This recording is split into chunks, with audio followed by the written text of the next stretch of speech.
अगर आप में सुनने की कला है तो आप में बोलने की कला भी है, क्योंकि जो ध्यान से सुनता है वही ध्यान से बोलता है। अच्छा दिमाग और अच्छी कोशिश इंसान को कभी हारने नहीं देते, इसलिए आप अपने दिमाग को जितना हो सके उतना अच्छा करें और हर काम में अपना 100% दें। श्री कृष्ण कहते हैं, यदि आपका मन अंदर से मजबूत हो तो ये तय है आप ना कभी झुकेंगे और ना कभी टूटेंगे, बस आगे और आगे बढ़ेंगे।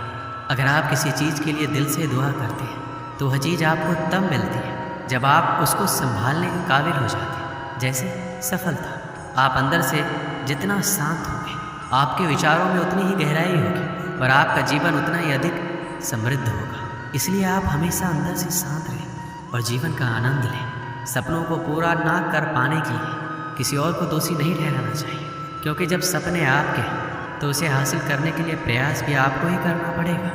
जब आपका मन ये कहने लगे कि आप सब कुछ छोड़ दें तो आपको सावधान हो जाना चाहिए, क्योंकि आपका मन कमज़ोर हो रहा है। इसलिए मजबूती बनाए रखिए और अपने काम पर पूरा ध्यान केंद्रित कीजिए। श्री कृष्ण कहते हैं, आदमी एक लक्ष्यों की मांग करने वाला प्राणी है। उसकी ज़िंदगी का तभी अर्थ है जब वो अपने लक्ष्यों के लिए प्रयास करता रहे, उन्हें प्राप्त करता है। एक नौजवान व्यक्ति को आगे बढ़ने के लिए उसे हर संभव तरीके से अपना विकास करना चाहिए। ऐसा कभी भी संदेह नहीं करना चाहिए कि कोई उसके रास्ते में रुकावट हो सकता है। जीवन में अपनी वर्तमान स्थिति के बारे में शिकायत करना बेकार है, उसके बजाय इससे ऊपर उठने के लिए कुछ कीजिए।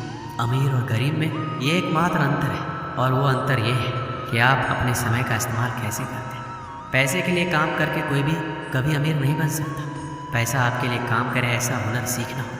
सबसे बड़ी गर्व की बात कभी ना गिरने में नहीं है, बल्कि हर बार गिरकर उठने में है। एक समय की बात है, एक दयालु व्यापारी सुबह सुबह पार्क में टहल रहा था। अचानक उसकी नज़र एक ऐसे आदमी पर पड़ी जो फटेहाल, परेशान और निराश था।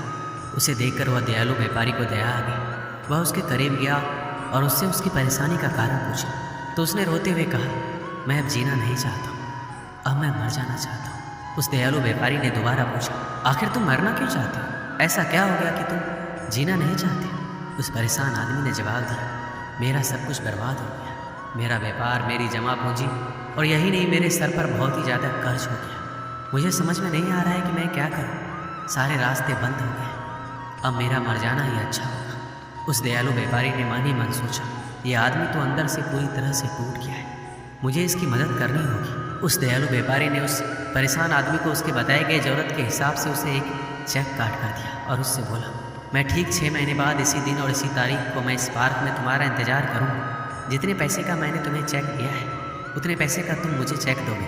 उस परेशान आदमी ने कहा, मैं ये आपका उपकार कभी नहीं भूलूंगा। मैं ठीक 6 महीने के बाद इसी दिन, इसी तारीख, इसी जगह पर चेक के साथ मिलूंगा। दयालु व्यापारी और परेशान आदमी दोनों अपनी अपनी मंजिल की ओर चल दिए। परेशान आदमी अब परेशान नहीं था, वह खुश था, क्योंकि उसके पास इतने पैसों का चेक था जिससे वह अपनी सारी परेशानी दूर कर सकता है। अब चेक बजाने की बारी आई तो परेशान आदमी ने खुद को समझाना शुरू किया, मैं इस चेक को नहीं बजाऊंगा, मैं इसे सुरक्षित तरीके से अलमारी में रख देता हूँ और एक बार फिर मैं पूरे जोश के साथ बर्बाद हुए बिजनेस को खड़ा करने का प्रयास करता हूँ। अगर नहीं हो पाया तो चेक अलमारी में ही रहेगा, इसे बजाकर मैं अपना सारा कर्ज उतार दूँगा। उस परेशान आदमी ने चेक को अलमारी में रखकर एक बार फिर पूरे जोश के साथ अपने बर्बाद हुए बिजनेस को खड़ा करने में लग गया।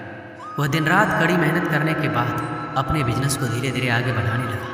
लगभग 3 ही महीने बीते होंगे कि उसका बर्बाद हो चुका बिजनेस अब फिर से दौड़ने लगा। उसने बिजनेस की कमाई से अपना सारा कर्ज चुकता कर दिया। वह अब अमीर हो चुका था, उसके पास किसी चीज़ की कमी नहीं थी। उसे अलमारी में रखे चेक को बजाने की जरूरत ही नहीं पड़ी। जब चेक लौटाने का समय आया तो वह दयालु व्यापारी को चेक लौटाने निकल पड़ा, जो उसका पार्क में इंतजार कर रहा था। उस दयालु व्यापारी ने उस परेशान आदमी को सूट बूट में देखकर पहचान नहीं पाया। जब वह परेशान आदमी उस दयालु व्यापारी के पास आया तो उसे अच्छे से पहचान लिया। परेशान आदमी अब अमीर हो चुका था। उसने उस दयालु व्यापारी को चेक लौटाते हुए कहा, मुझे इसकी ज़रूरत नहीं पड़ी। तब दयालु व्यापारी ने कहा, वैसे ये चेक किसी काम का नहीं है, ये एक नकली चेक है। मैंने इसे तुम्हें सिर्फ 2 पल की और ज़िंदगी मिल जाए इसलिए दिया था। जब ये बात उस परेशान आदमी ने सुना जो अब अमीर हो चुका था तो उसके पैरों तले ज़मीन खिसक गई।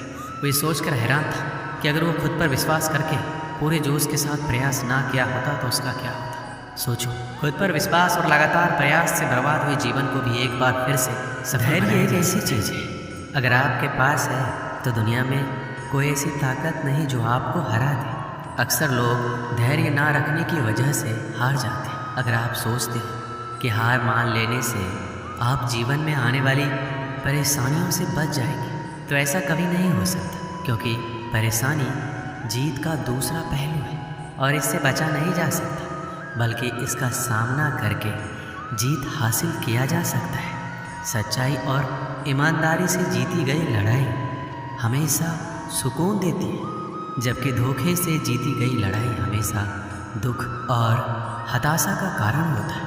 अगर आप असली खुशी की तलाश कर रहे हैं तो आप लोगों को सफल बनाने में उनकी मदद कीजिए।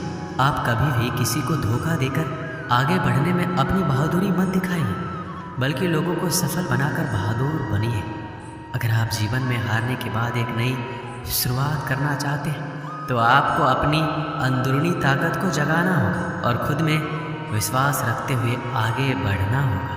सफलता हमेशा लोगों के काम करने की क्षमता में छुपी होती है, इसलिए आपको अपनी काम पूरी क्षमता के साथ करना चाहिए ताकि आप जीवन में सफलता हासिल कर सकें। डर के साथ सफल होना मुश्किल नहीं, नामुमकिन है, क्योंकि डर हमेशा आपको अपनी क्षमता के अनुसार काम करने से रोकता है। इसलिए आप खुद को डर से दूर रखें और जीवन में सफल बने। श्री कृष्ण कहते हैं, जब कोई आपकी प्रशंसा करे तो आप खुश होने के साथ साथ और बेहतर प्रदर्शन करने के लिए तैयार रहना, वरना जो आज प्रशंसा कर रहे हैं वो कल आपकी बुराई करने के लिए तैयार रहेंगे। जो हार जाते हैं वो हमेशा एक के बाद दूसरा नया काम करने के लिए तैयार होते हैं। शायद वो ये नहीं जानते कि बार बार नया काम शुरू करने से लोग सफल नहीं होते, बल्कि हर काम को अलग ढंग से करके सफल होते हैं। इस धरती पर हर किसी को अच्छे दिन गिनकर मिले हुए हैं, इसलिए आप अपने मिले हुए अच्छे दिन को जीवन में सफल होने के लिए खर्च करें, ना कि दुखी और निराश होने में। खुद को आप इतना मजबूत बना लीजिए कि आपके सामने आने वाली समस्याएं कमज़ोर हो जाए और आप उन्हें हराकर अपने सपने को पूरा कर लें। जब कोई आपकी आलोचना करे तो आप उसे धन्यवाद दें, क्योंकि यही वो आदमी है जो आपको और अधिक बेहतर बनाने में आपकी मदद करता है। लोग बहुत अधिक काम करने से उतना सफल नहीं होते जितना वो एक काम को अधिक बेहतर ढंग से करने से होते हैं। यदि आप सफल होने के लिए प्रयास कर रहे हैं तो आपको शिकायत ना करने का संकल्प लेना होगा, क्योंकि शिकायत करने वाले कभी सफल नहीं होते। यदि आप किसी लक्ष्य को पाने के लिए आगे बढ़ रहे हैं तो लोग आपसे बार बार कह रहे हैं आपसे ये नहीं होगा, और आपको इससे कोई फ़र्क नहीं पड़ने वाला जब तक आप खुद से ना बोलें कि आपसे ये नहीं होगा। यदि आप जीवन में एक बड़ी सफलता हासिल करना चाहते हैं तो आपको हमेशा इस बात पर विश्वास बनाए रखना होगा कि आपको तब तक कोई नहीं हरा सकता जब तक आप खुद नहीं हारना चाहेंगे। हारे हुए आदमी को दया और करुणा की आवश्यकता नहीं होती, बल्कि उसे अच्छी सलाह की आवश्यकता होती है, क्योंकि आप कभी भी हारे हुए आदमी के लिए दया और करुणा की भावना ना रखें, उसे अच्छा सलाह दें। अगर आपका वक्त खराब चल रहा है तो आपको दुखी और निराश होने के बजाय इस बात पर ध्यान देना चाहिए कि आपका वक्त अच्छा कैसे होगा और आपको इसके लिए क्या क्या करना होगा। तन का हारा आदमी आज नहीं तो कल जीत जाएगा, पर मन का हारा आदमी कभी नहीं जीत सकता। इसलिए अपने मन को इतना मजबूत बनाइए कि लाख मुसीबतों के बाद भी डटकर खड़ा रह सके। श्री कृष्ण कहते हैं, दूसरों को समझने की कोशिश करेंगे तो आप कभी भी नहीं समझ पाएंगे। यदि खुद को समझने की कोशिश करते हैं तो आप खुद को और दूसरों को भी आसानी से समझ सकते हैं। इसलिए दूसरों को समझने से अच्छा है खुद को समझा जाए। गरीब उसे नहीं कहते जिसके पास पैसा नहीं होता, गरीब तो उसे कहते हैं जिसके पास अच्छे विचार और व्यवहार नहीं होते।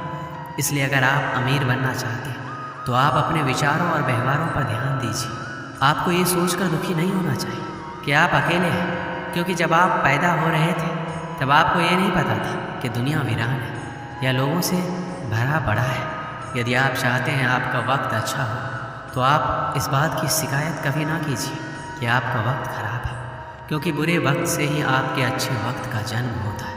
आपको ये सोचकर निराश नहीं होना चाहिए कि कोई आपको त्याग दे, बल्कि आपको पूरी लगन के साथ अपने सपनों को हासिल करने में लगे रहना चाहिए, क्योंकि जिस दिन आप ऊंचाई तक पहुंच जाएंगे लोग आपको देखकर पछताएंगे।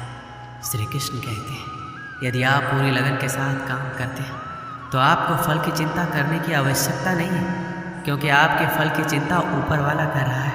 वो जो देगा अच्छा देगा। यदि आप मैदान में उतर चुके हैं तो आपको तब तक लड़ना है जब तक आप जीत नहीं जाते। मैदान छोड़कर भागने वाले ना घर के होते हैं ना घाट के। इसलिए आप हिम्मत बनाए रखिए और जीतने के लिए लड़ते रहें जब तक आप जीत ना जाएं। सिर्फ एक हार से आपकी किस्मत तय नहीं होती, बल्कि कई बार हारने के बाद भी किस्मत बदलती है। मतलब आपको जीत मिलती है। इसलिए हर हार के बाद एक पूरे जोश के साथ आगे